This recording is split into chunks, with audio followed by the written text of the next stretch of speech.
Welcome back, everyone. My name's Tyler Boronski. You're watching my YouTube channel where I interview professional athletes and celebrities. Today, joining me, he's in his 7th professional season, formerly with the San Francisco Giants and San Diego Padres organization, and he's also one of the batting average leaders in the Atlantic League with the Sugar Land Skeeters. He has a 357 average. It's pretty insane. Matt Chavez, thanks so much for coming on. Yeah, thank you. First off, congrats on all the success so far this season. It's pretty awesome to see you, leading the way in the Atlantic League, because I'm sure coming into the season, I don't know what your expectations were, but when I saw that spring training roster for the Skeeters, I was like, oh my gosh, did they sign like half of minor league free agency? I was like, they might have like an A team or B team or even C team, the Skeeters this year. So Yeah. what were your thoughts when you saw the Skeeters spring training roster and knew there would actually be some competition to make this ball club this year? Hey, there was definitely competition. Shoot, I was I don't know if exactly I was duking out for a position with the guy that was there, but he was kind of scheduled to be our DH, but we ended up releasing Luke Scott. He was the other first baseman. Yeah, I saw that. Nine-year big leaguer. I mean, that's I wouldn't say it's like intimidating, but it's definitely like, wow, I really do have some competition over here. I mean, this guy, if you go look at his baseball reference page, this guy's legit, and he just has reached an age where, Pete Incavilla felt like, I might have been a little bit more ready, and I just had more years left than he did, But that guy was good. I was thinking he was at least going to stick around and be our DH, but hey, it's tough, man. We got a lot of good guys out here. We got Dennis Phipps swinging it right now. Yeah. He came in our DH. Hawkins was our DH for a little while. He's leading the league in homers, and it's a lot of good guys out here. I mean, I was happy to see that I was coming out to a team that was seriously competitive. I mean, that's Sure. that's not something you get in a lot of independent teams. You got a few guys that are really good, and sometimes you just get like fillers. No, for sure. Yeah, I definitely saw the roster. I was like, oh my gosh, it's like all big league guys on this roster.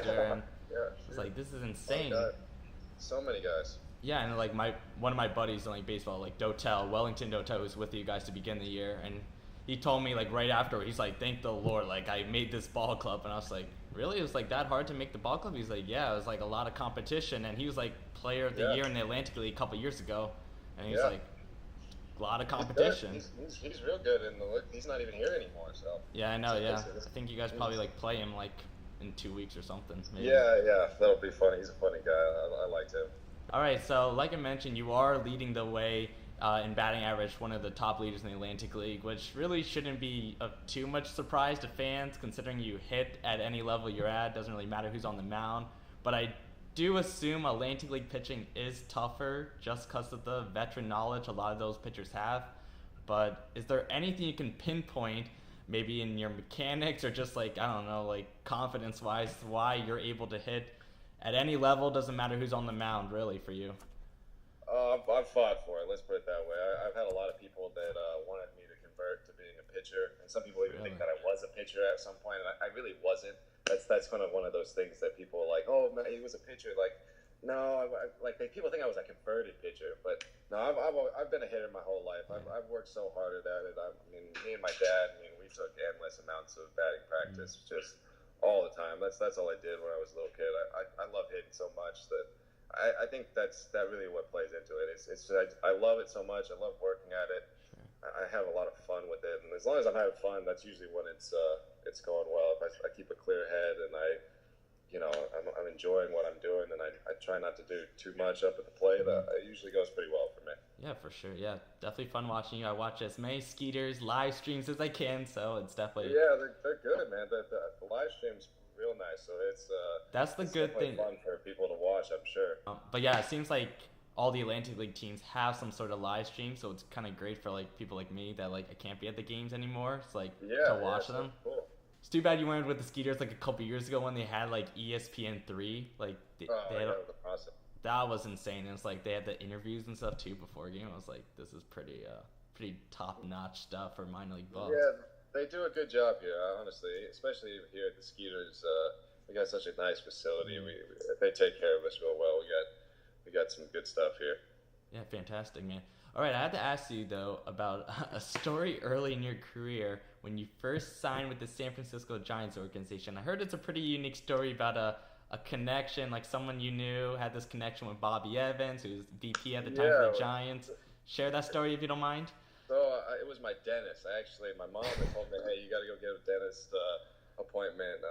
Go see Ron. So Ron Sartles, my dentist, he goes, hey, how'd you do this summer? I said, well, I did great. I won the Triple Crown with the league, and it was a good summer. It wasn't no exposure, no scouts out there. There was barely any fans in the stands, and it just wasn't one of those leagues, And he says, I know a guy with the Giants. And I'm thinking, like, it's my dentist. There's no way. So I didn't even look up the guy. He didn't really explain who he was. I don't even think he really knew what his relationship. He just cleans his teeth, Yeah. So go figure, right? So I waited like a week or so, and I was at my buddy's house in LA, and he goes, like, what are you doing, man? Why don't you just give the guy a call? I said, yeah, whatever. I'll give him a call. Might as well. What do I got to lose, right? So I call him up, and Bobby goes, oh, yeah, fly out for a workout tomorrow. And I'm thinking, I almost said, what? Like, you kidding me? Like, I was so, taken back. Like, it was funny. Like, I just couldn't believe that that's what he was saying. Here's the one, I forgot about this part. This is the one part of the story that I never told anybody in an interview. So you're going to get the one piece of the story I'm ready. That I've been missing. So that morning, I had to get up. It was like a 6 o'clock flight or something, and my phone, the ringer for the alarm was all the way down somehow. I don't know how it got there. Okay. Because it usually it's all the way up, but it was all the way down, and so my alarm was going off, and my buddy just had happened to wake up and go to the bathroom or something, and he looks at the time. He's like, "Holy crap! Like, he's got to go. Like, he's got to get on his flight." Yeah. And so he wakes me up. He's like, "Hey, dude, you got to go, man." Like so. It's like that's the crazy part. Is I could have actually missed this first tryout that I went to. Oh my. Wow. And so I make it to that tryout. I actually didn't hit one ball over the fence in that tryout. I just hit a million line drives just all over the field. And the guy that did the workout for me, he that was actually a positive for him. He was like, yeah, I mean, he didn't really show off any power, but this guy uses the whole field. He's like line to line. He was hitting line drives all over the place. So I guess that worked out for me. But I didn't hear back from them for like a week and a half or 2 weeks. So I'm thinking like, it's over, man. There's no way. Like I was kind of just skeptic at that point. Like baseball's probably just not really going to go anywhere for me.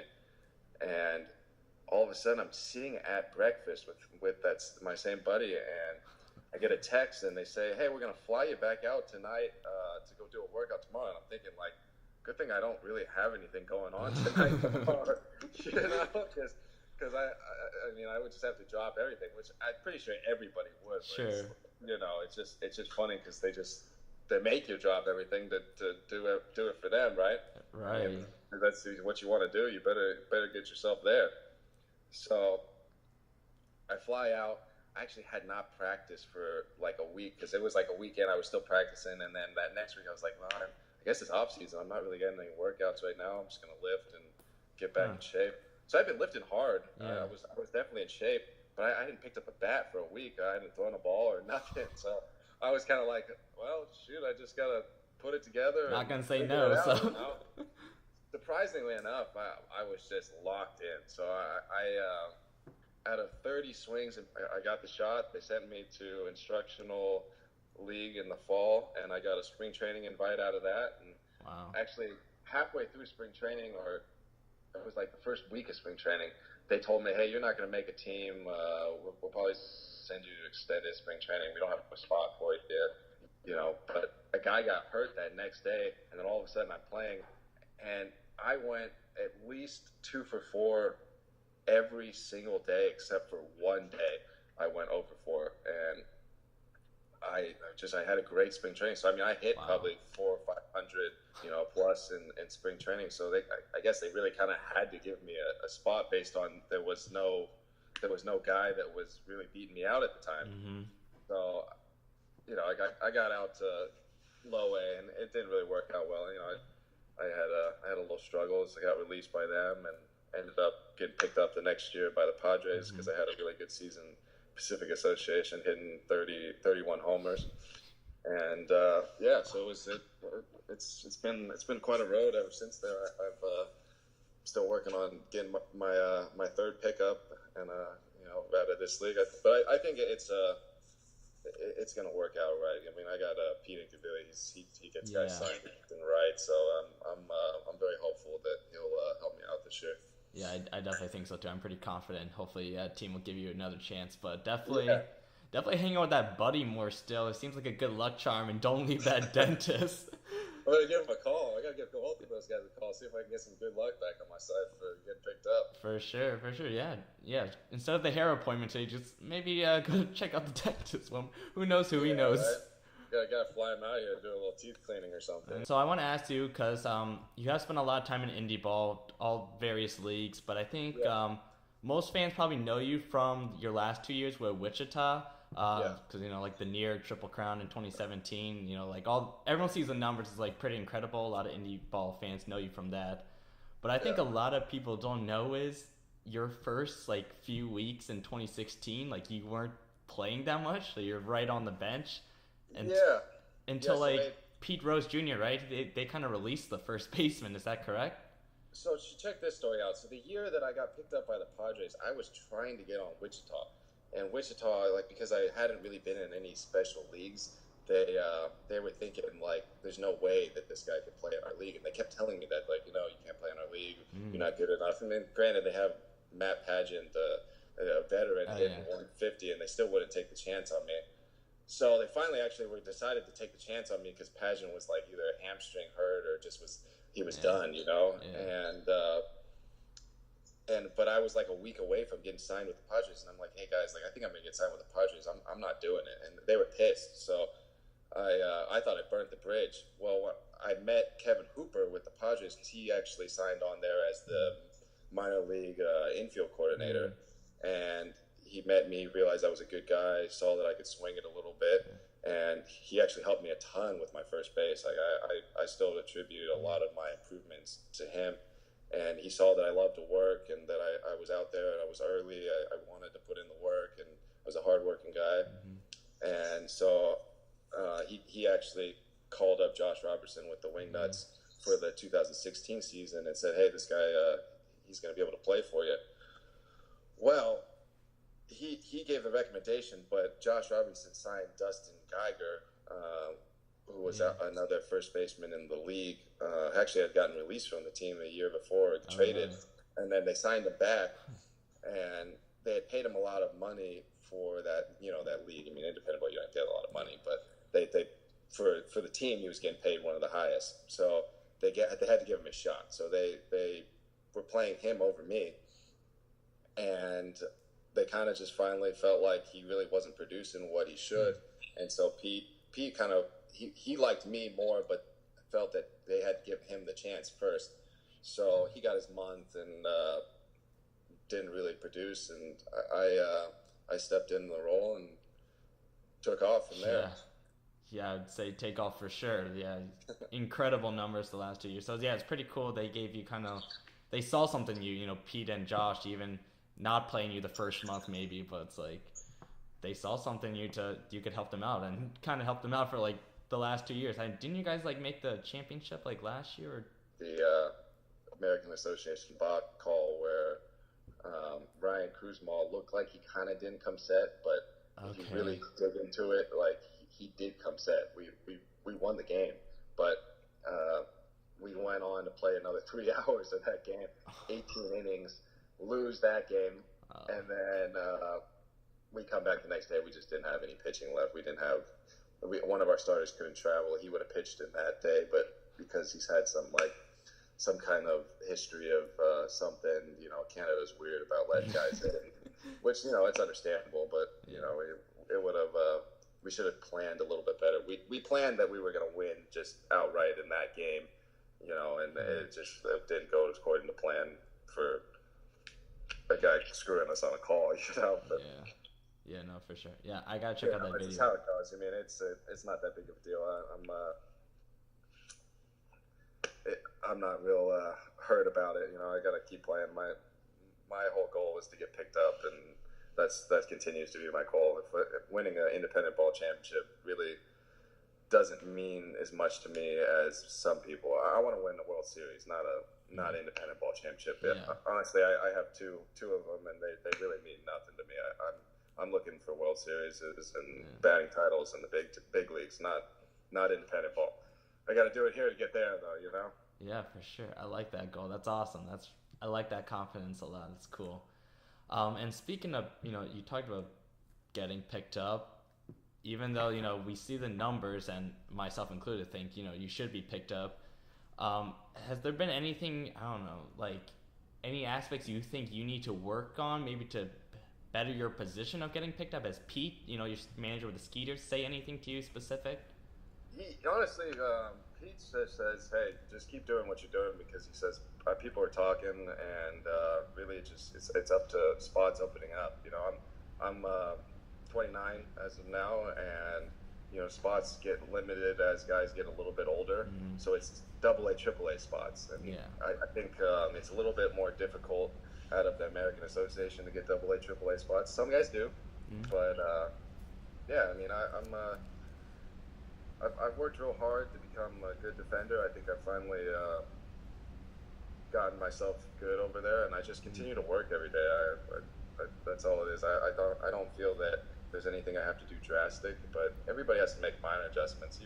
Even hitting, I mean, you hit little parts of the year where you got to make little adjustments and improve. I mean, it's constant improvement. I'm trying to better each part of my game all the time, whether it's fielding ground balls, making good throws, hitting for average power, driving in more runs.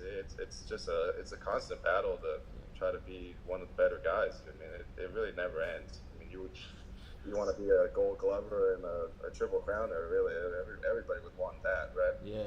All right, Matt, thanks so much for sharing your story. Last thing, social media plugs. If you have any where fans can maybe check you out on social media and follow you. Yeah, Instagram. Let me see what exactly my exact Instagram handle is. I couldn't tell you. It's Dr. Spink, no spaces or anything, just one word. And then you probably can look me up from just typing in Matt Chavez. Fans, you can follow this YouTube channel, is just Tyler Boronski. Same thing on social media. That's Twitter, that's Instagram, that's Facebook, so all that fun stuff. So, Matt, thanks so much again, bro. I really appreciate you taking the time, man. Yeah, anytime. Awesome, man.